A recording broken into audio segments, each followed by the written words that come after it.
আসসালামু আলাইকুম my dear lovely viewers and subscriber, সবাই কেমন আছেন? আশা করছি সবাই ভালো আছেন।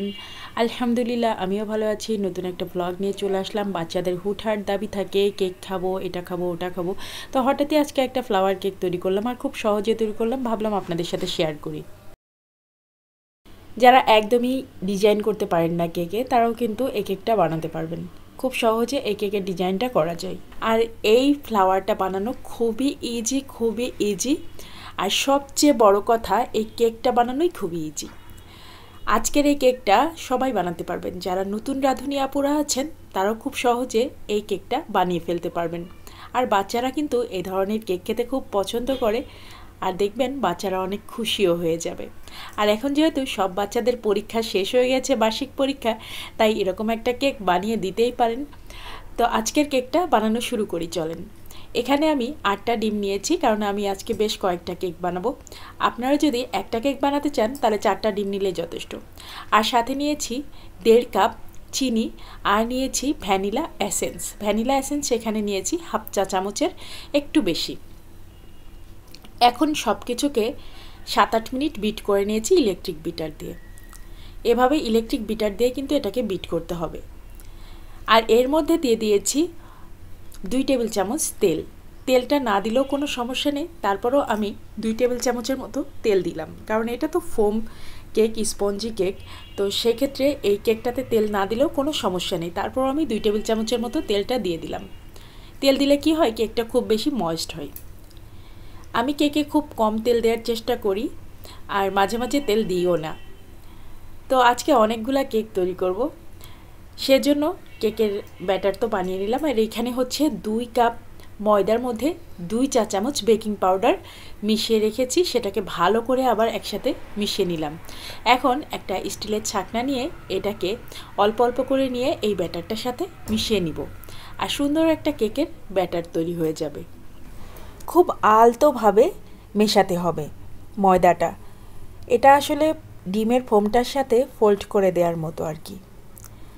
অবশ্যই এই কাজটা আলতো হাতে করতে হবে। বেশি জোরে বা তাড়াহুড়া করে যদি আটাটা ফোল্ড করা হয়, তাহলে দেখা যাবে যে কেকটা চুপসে যাবে, কেকটা কিন্তু স্পঞ্জি হবে না। তাই অবশ্যই এই কাজটা আলতো হাতে করতে হবে। আমি এখানে ভিডিওটা একটু টেনে দেওয়ার কারণে মনে হচ্ছে অনেক দ্রুত করছি, বাট এটা কিন্তু আমি খুব আস্তে আস্তে মিশিয়েছি। এটা আসলে এই ব্যাটারটা সাথে যখন আমি এই ময়দাটা মিশাচ্ছি, এটার মানে হচ্ছে এই ময়দাটাকে আসলে এই ফোমের সাথে ফোল্ড করা হচ্ছে, তাই খুব আস্তে আস্তেই ফোল্ডটা করতে হবে। তো আমার ব্যাটার তো তৈরি হয়ে গেছে, আর কনসিস্টেন্সি দেখেন, এরকম একটা কনসিস্টেন্সি হবে, ফোমই একটা টেক্সচার। ফোমটা কোনোভাবেই বসতে দেওয়া যাবে না, দ্রুত নাড়লে ফোম বসে যায়। এখন আমি এই যে একটা মোল্ড রেডি করে নিয়েছি অয়েল ব্রাশ করে, আর দিয়েছি বেকিং পেপার। এখন এই মোল্ডের মধ্যে আমি ব্যাটারটা দিয়ে দিচ্ছি। আমি এখানে স্টিলের টিফিন কেয়ারের বাটি নিয়েছি, আর সেটাতেই কেকটা বানাবো। আমি একটু লম্বা সাইজ করে কেকগুলো বানাচ্ছি, তাই বেকিং পেপারটা একটু উঁচু করে দিয়ে দিয়েছি। আপনারা যদি এরকম লম্বা শেপের বানাতে চান, তাহলে বেকিং পেপারটা একটু উঁচু করে দিবেন, তাহলে কেকটা ফুলে একদম সুন্দর করে বেকিং পেপারের ভিতরে এই শেপে হয়ে যাবে। এখন আমি কেকটাকে 180 ডিগ্রি সেলসিয়াস তাপমাত্রায় 45 মিনিট বেক হতে দিব ইলেকট্রিক ওভেনে। আর দেখেন, বেক হওয়ার পরে কেকটা ফুলে একদম ডাবল হয়ে গিয়েছে।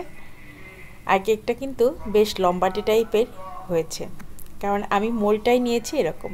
কেকটা অনেক গরম, বের করতে সমস্যা হচ্ছে, ধরতেই সমস্যা হচ্ছে, কিন্তু কি আর করা, আমার বাচ্চারা কেক খেতে খুব পছন্দ করে। কেক বানালেই ঝটপট আমাকে সে কেকটা বের করতে হয়, মোল্ড আউট করতে হয়। কেকের ক্রিমটাকে আমি ফ্রস্টিং করে নিয়েছি, আর আমি কিভাবে ক্রিম ফ্রস্টিং করি সেটার ভিডিও কিন্তু আমার এই চ্যানেলে বিভিন্ন কেকের রেসিপিতে দেওয়া আছে। আর আজকে সেজন্য আমি আর ক্রিম ফ্রস্টিং আপনাদের সাথে দেখালাম না। আর আজকের কেকটা আমি ভিতরে কোনো ধরনের ক্রিম দিব না, আমার আসলে কেকে ক্রিম খেতে খুব একটা বেশি ভালো লাগে না, বাট বাচ্চারা পছন্দ করে যার কারণে কেকের উপরে ক্রিম দিয়ে একটা ফ্লাওয়ার বানিয়ে দিয়েছি, এই আর কি। তো এখন কেকের উপরে যে ক্রিম দিয়ে ফ্লাওয়ার বানাবো এর জন্য উপরটাতে একটু আমার হচ্ছে ক্রিম দিয়ে নিতে হবে প্রথমে, তারপরে ফ্লাওয়ারটা বানাতে হবে। ফ্লাওয়ারটা কিভাবে বানাচ্ছি দেখেন, একটু ক্রিম দিয়ে নিয়েছি আর এরপরে এই চারপাশ দিয়ে একটু উঁচু করে একটা বর্ডার দিয়ে নিচ্ছি। তো আজকে আমি যে নজেলটা নিয়েছি সেটা হচ্ছে টিউলিপ নজেল। এই টিউলিপ নজেলটা আপনারা যে কোনো প্রকারিচের দোকানে গেলেই পেয়ে যাবেন। এটা দিয়ে কিন্তু টিউলিপ ফুলগুলো বানানো যায়, বাট আমি আজকে টিউলিপ ফুল না বানিয়ে এমনি একটা বড় সাইজের ফুল বানিয়ে ফেলেছি। তো এরকমভাবে একটা শেপ দিয়ে নিলাম। আর এখন ইচ্ছা মতো পাপড়িগুলা দিয়ে নেবেন। পাপড়িগুলো সব যে সেম সাইজের হতে হবে তা কিন্তু না, আপনারা ছোট বড় যে কোনো রকম পাপড়ি দিতে পারেন, মোটামুটি চেষ্টা করবেন মানে একই সাইজের দেওয়ার। তো এভাবে করে দিতে দিতে দেখবেন সুন্দর একটা ফ্লাওয়ার হয়ে গিয়েছে। মাঝে মাঝে পাপড়িগুলো একটু ছিঁড়েও যায়, এতে করে দুশ্চিন্তার কিছু নেই, এটাও দেখতে ভালো লাগবে, খারাপ লাগবে না। তো কেকটা বানানো হয়ে যাওয়ার পরে কিন্তু যথেষ্টই সুন্দর লেগেছে আর আমার বাচ্চারা বেশ পছন্দ করেছিল আর বেশ পছন্দ করেই খেয়েছে। কেকের ক্রিম ফ্রস্টিংয়ের জন্য আমি যে ক্রিমটা ইউজ করি সেটা হচ্ছে হুইপিং ক্রিম, ভিভো হুইপিং ক্রিমটা।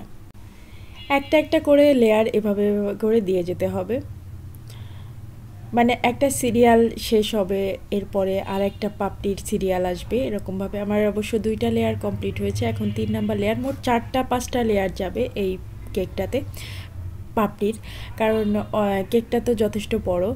এটা হচ্ছে প্রায় 3 পাউন্ডের কাছাকাছি কেকটা, কারণ কেকটা হচ্ছে বেশ লম্বাটে টাইপের বানিয়েছি, যার কারণে কেকটার ওয়েটও 3 পাউন্ডের কাছাকাছি। তো এই তো আমার ফুল বানানো কিন্তু প্রায় কমপ্লিট। এখন হচ্ছে মাঝখানে আমি একটু চকলেটের গুঁড়া দিয়ে দিব, তাহলে কিন্তু আমার এই ফ্লাওয়ারটা কমপ্লিট হয়ে যাবে। আর দেখেন কতটা সুন্দর লাগছে একেবারে শেষের দিকে, একদম রিয়াল একটা ফুলের মতো হয়ে গেল, তাই না? সুন্দর একটা ফুল হয়ে গেল। তো এরকম কিন্তু আপনারা খুব সহজেই এই কেকটা বানিয়ে ফেলতে পারেন। আর একেবারে নিচের দিকে একটু পাপড়ি দিয়ে বর্ডার দিয়ে দিলাম। এই তো হয়ে গেল আমার একটা কেক বানানো। আর মাঝখানে একটু চকলেট পাউডার দিয়ে দিলাম, ব্যাস। এটা না দিলেও কোনো সমস্যা নেই, বাট একটু দিয়ে দিলাম, দেখতে সুন্দর লাগে এই জন্য আর কি। ব্যাস, কেকটা তৈরি হয়ে গেল। আর এই কেকটা কিন্তু আপনারা চাইলে এমনিতেও খেতে পারেন, আবার বাচ্চাদের জন্মদিনেও তৈরি করে দিতে পারেন, বাচ্চাদেরকে এমনিও তৈরি করে দিতে পারেন। আমি কিন্তু এমনিতেই তৈরি করে দিয়েছি, কারণ আমার বাচ্চারা কেক খেতে পছন্দ করে, তাই বিভিন্ন রকম কেক ওদেরকে আমি তৈরি করে দিই। আজকের ভিডিওটা আপনার কেমন লাগলো অবশ্যই আমাকে কমেন্ট করে জানাবেন। আর যদি ভালো লেগে থাকে তাহলে ভিডিওটাতে একটা লাইক দিতে ভুলবেন না, আর চ্যানেলটাকে সাবস্ক্রাইব করে দিবেন। পাশে থাকা বেল আইকনে একটা প্রেস করে দিবেন, এতে করে আমি যে কোনো ভিডিও দিলে তার নোটিফিকেশন আপনার কাছে পৌঁছে যাবে, আর সহজে আপনি আমার নতুন ভিডিওটা দেখে নিতে পারবেন। আর যারা ফেসবুক পেজ থেকে দেখছেন তারা অবশ্যই পেজটাকে ফলো করে দিবেন এবং ভিডিওটাতে একটা লাইক দিয়ে দিবেন, এতে করে আমি যে কোনো ভিডিও দিলে তার নোটিফিকেশন আপনি পেয়ে যাবেন, আর সহজে আপনি আমার নতুন ভিডিওটা দেখে নিতে পারবেন। আর যারা অলরেডি আমার চ্যানেলটা সাবস্ক্রাইব করেছেন, পেজটা ফলো করেছেন, তাদেরকে অনেক অনেক ধন্যবাদ আমার চ্যানেলটা সাবস্ক্রাইব করে চ্যানেলের সঙ্গেই থাকার জন্য এবং পেজটা ফলো করে পেজের সঙ্গেই থাকার জন্য।